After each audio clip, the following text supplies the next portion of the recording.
Meu irmão, minha irmã, aqui venho outra vez, são já 4 anos que venho até os estúdios da Evangelizar e desde a Evangelizar vou até a sua casa. O tempo corre veloz, mas venho também desta vez. Já se tornou um aspecto regular das nossas semanas. Prepararmos-nos para a palavra que será proclamada a cada domingo. Desta vez, para o dia 2 de fevereiro, é a apresentação do Senhor no templo. E o nosso texto é Lucas, capítulo 2, versículos 22 a 32. Tem a forma mais longa, até 40, mas para os nossos poucos minutos, vamos até o versículo 32.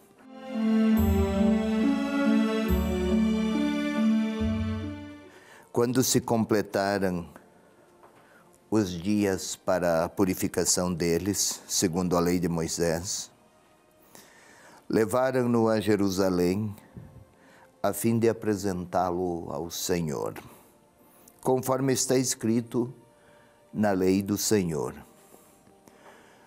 Todo o macho que abre o útero será consagrado ao Senhor. E para oferecer em sacrifício, como vem dito na lei do Senhor, um par de rolas ou 2 pombinhos. E havia em Jerusalém um homem chamado Simeão, que era justo e piedoso. Ele esperava a consolação de Israel e o Espírito Santo estava nele. Fora-lhe revelado pelo Espírito Santo que não veria a morte antes de ver o Cristo Senhor. Movido pelo Espírito, ele veio ao templo, e quando os pais trouxeram o menino Jesus para cumprir as prescrições da lei a seu respeito, ele o tomou nos braços e bendisse a Deus, dizendo: Agora, soberano Senhor, podes despedir em paz o teu servo segundo a tua palavra, porque os meus olhos viram a tua salvação, a salvação que preparaste em face a todos os povos, luz para iluminar as nações e glória do teu povo Israel. São estes, meu irmão, minha irmã, os versículos do Evangelho deste dia 2 de fevereiro, festa litúrgica da apresentação do Senhor.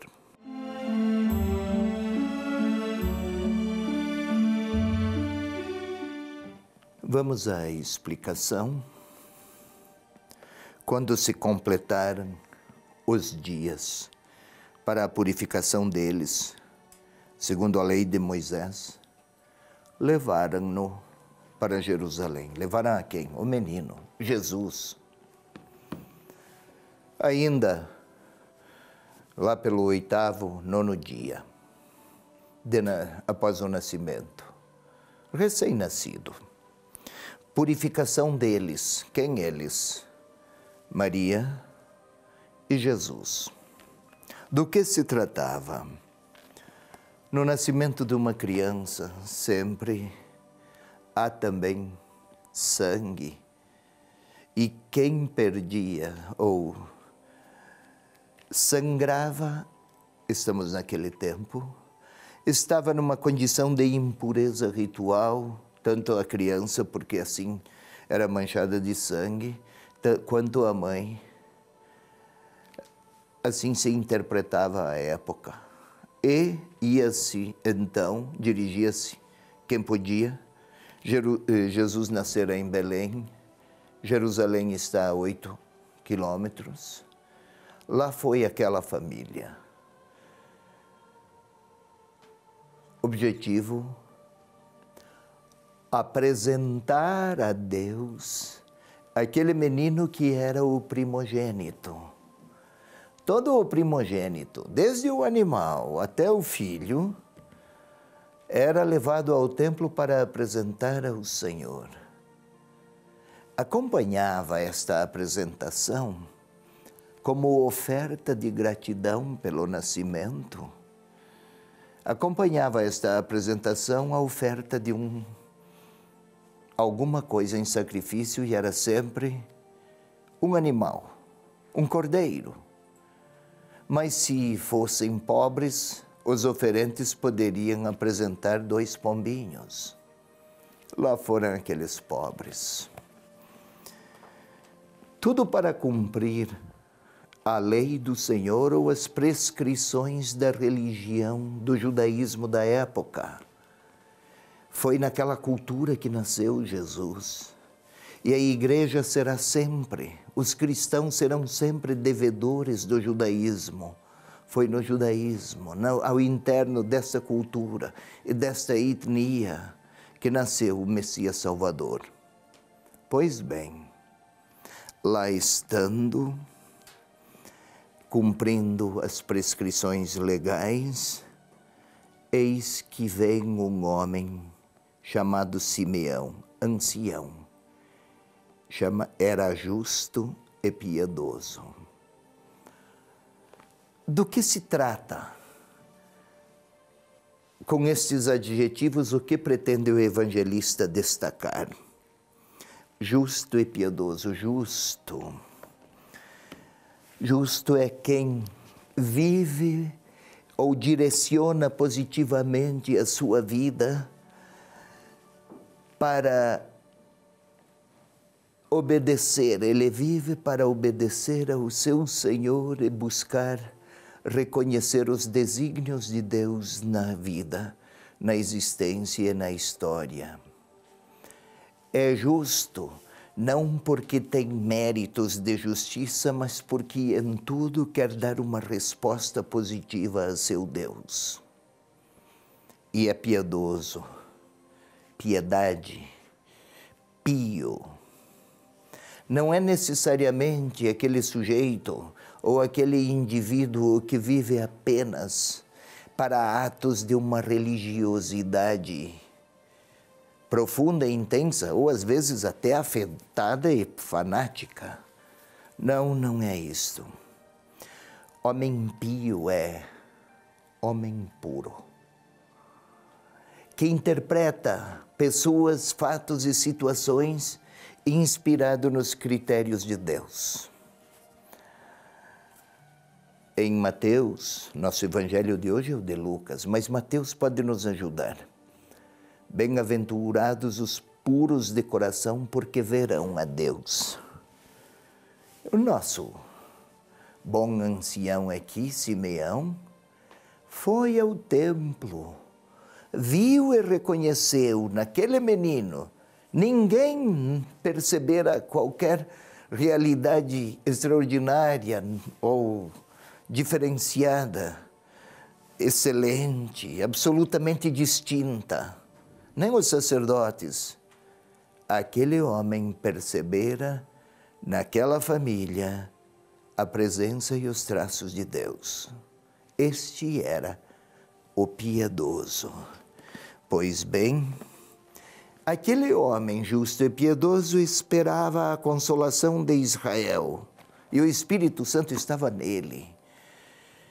Por consolação de Israel, pretende Lucas dizer, esperava os dias da salvação messiânica.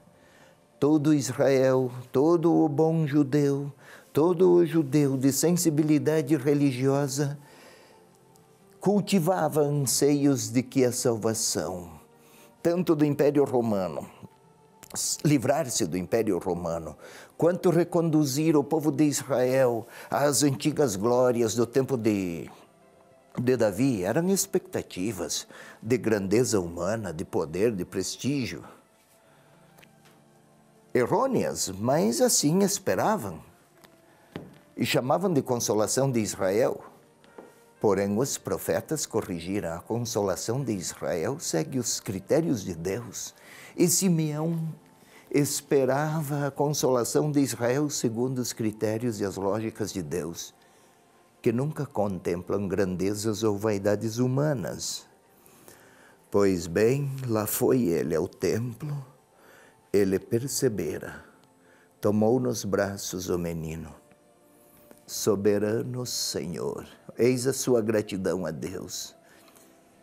Quem não sabe ser grato jamais será justo. Podes despedir em paz o teu servo, segundo a tua palavra. A paz aqui não é apenas serenidade, é aquela integração e harmonia interior por se reconhecer em relações nobres e integradas às intenções de Deus. Porque os meus olhos viram a tua salvação, a salvação que preparaste para todos os povos. Eis aqui aquele judeu. Todos os povos, não apenas o povo de Israel, dotado do Espírito Santo. O Espírito Santo estava nele. Conseguia olhar para a totalidade dos povos como povos a quem se endereçariam todas as bênçãos de Deus. Um bom judeu fechava tudo em torno a Jerusalém. Ele abriu na inteireza de Jerusalém a todos os povos, luz para iluminar as nações, ou seja, para que todas as nações experimentem, conheçam a luz. Luz é o contraponto de trevas. Trevas, domínio do mal. Luz, presença de Deus. E glória de Israel. Não grandezas humanas de Israel ou das vaidades humanas de Israel, mas a glória de Deus prometida desde sempre para o seu povo eleito.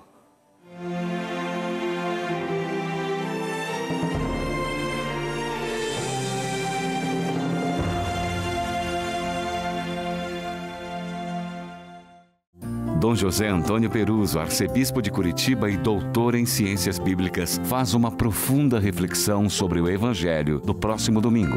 Leitura orante da palavra, toda quinta, 5:30 da tarde.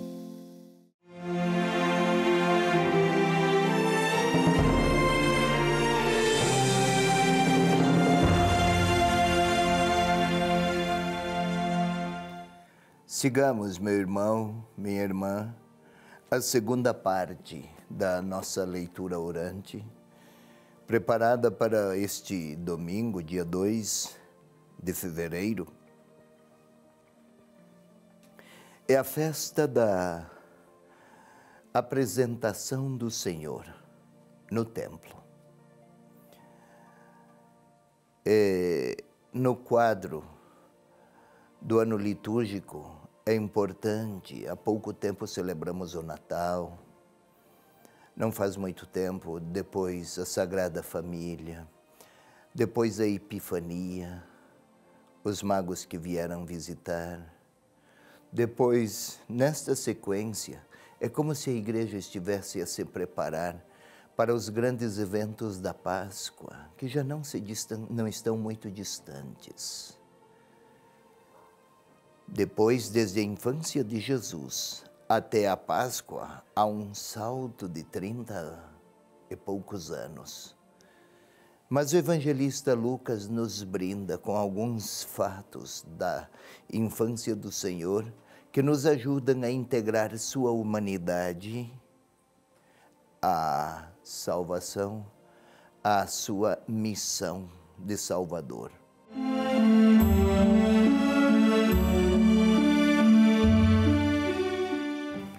O texto é Lucas 2, 22 a 32. Mas antes, queiramos pacificar a nossa interioridade, para que não seja a nossa oração uma oração rumorosa. O que é oração rumorosa? falo muito, mas pronuncio palavras desde o rumor de uma interioridade inquieta. Perde qualidade, perde profundidade. Pouco ouço, e quando eu falo, não me faço ouvir, pois que estou num murmúrio interior desordenado. Então, queira respirar profundamente uma vez. Faça-o de novo, lentamente, serenamente. Concentre-se no ar que entra pelas suas narinas, vai até os pulmões. Concentre-se no ar que desde os pulmões sai, passa pela garganta, sai para fora. Esse movimento que parece apenas relação do corpo com o ambiente externo é na realidade a vida, a biologia que com sua harmonia maravilhosa nos mantém capazes de falar até com Deus. E agora juntos vamos pedir que o Espírito Santo venha participar destas nossas palavras, desses nossos recolhimentos, desta nossa intimidade que queremos cultivar com Deus. Vinde, Espírito Santo, enchei os nossos corações da vossa graça e da vossa força, da luz que de vós procede, do calor, da vida e da gratuidade, que possamos pronunciar palavras inspiradas na palavra. Estivestes com Simeão e ele pronunciou sua palavra de gratidão. Vim depois participar dessa nossa oração para que nossas palavras pronunciem também elas a gratidão, porque o Senhor, o Jesus Salvador, participa da nossa história. Glória ao Pai, ao Filho e ao Espírito Santo, como era no princípio, agora e sempre. Amém. Vamos agora reler. Vamos nos servir da imaginação, meu irmão, minha irmã. Vamos criar aquele conjunto de cenas a partir da nossa interioridade, da nossa mente, da nossa capacidade de construir imagens que nos aproximem daquela realidade, daquelas cenas, daqueles episódios, daqueles gestos. Tente imaginar, foi no templo, uma igreja muito movimentada, muita gente que entra, muita gente que sai, pessoas de todo tipo, umas pobres, outras com vestes mais vistosas. Algumas delas choram, muitas vêm pedir, muitos pedidos. É assim lá naquele lugar ou naquele templo que você conhece. Era assim no tempo de Jesus. Mas vamos imaginar aquela senhora jovem mãe que carrega a criança, como muitas jovens mães carregam suas crianças. Vamos imaginar um rapaz, uma pequena gaiola, dá para imaginar isso, e 2 pombos lá dentro. São pobres. Só por levarem pombos já se sabe, eles são pobres. Entregam ao encarregado aqueles pombos, pagam alguma taxa de alguma coisa. Vamos imaginar tudo isso. E agora o sacerdote pega a criança e lhe dá uma bênção, como nós vemos em muitos lugares. E algum idoso achega-se, lá daquele menino, talvez encurvado já, elegante no seu modo de olhar e de falar, refinado nos gestos, não porque é rico, mas porque suas expressões físicas falam de uma pessoa de sensibilidade muito profunda. Lá está aquele idoso, pega a criança, sorri,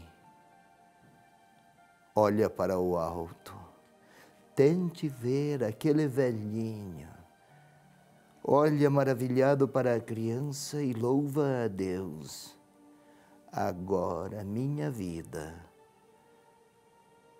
depois de tanto tempo de esperança, na minha velhice, eis que um menino se apresenta como o Salvador chegado. Ninguém percebe, ninguém nota nenhum significado em tudo aquilo. Tantas mães e tantas crianças e tantos pombinhos. Mas ele, aquele homem, percebe. Vamos tentar imaginá-lo devolver para a mãe. Quem sabe abençoa aquela jovem, dá um beijo naquela criança, retira-se emocionado, talvez enxugando os olhos, pois que derramaram algumas lágrimas. E agora ponha o seu nome lá. Não somos Maria, não somos José, não somos Simeão, mas estamos ao lado de Simeão. Vamos contemplar aquela criança. Simeão olha para a mãe. Vamos olhar para a mãe lá. Para José, quem sabe está lá com seus pombos. Vamos olhar para a criança que me olha, que nos olha, para a mãe que nos olha. E vamos pedir, estando lá, naquelas cenas, vamos pedir juntos que Deus nos conceda o dom de perceber na vida, na minha vida e na vida dos outros, os traços da presença de Deus. De olhos fechados, queiramos recordar fatos recentes, sinais recentes de que Deus se deixou encontrar. Se eu não consigo lembrar de nenhum, talvez seja porque eu não os tenha buscado. Talvez seja porque eu não sou como Simeão. Ele desejava e percebeu, talvez eu não desejo. Não manifesto nenhum anseio. Parece que está bom da forma como vivo. Sinais de que Deus passou pela minha vida, quais foram? Lembra de algum? Eu recordo algum sinal recente. Talvez eles faltem. Então nesta hora, o que vou pedir?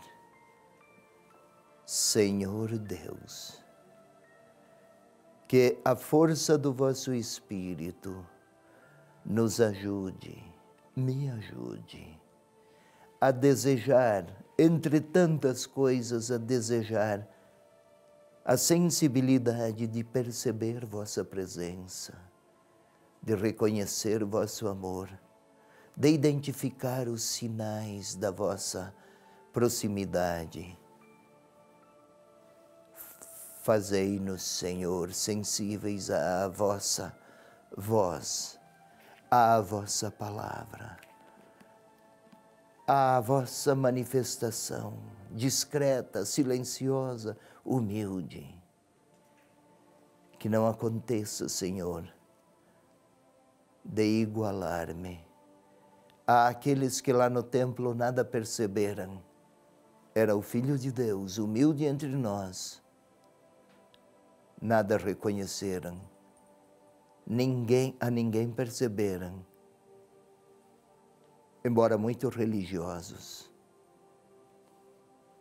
Vinde, Senhor Deus, inspirar-nos ao reconhecimento da vossa presença. Eu continuo a falar com o Senhor e pedir que Ele nos ajude a reconhecer os seus sinais, a desejar ver os seus sinais,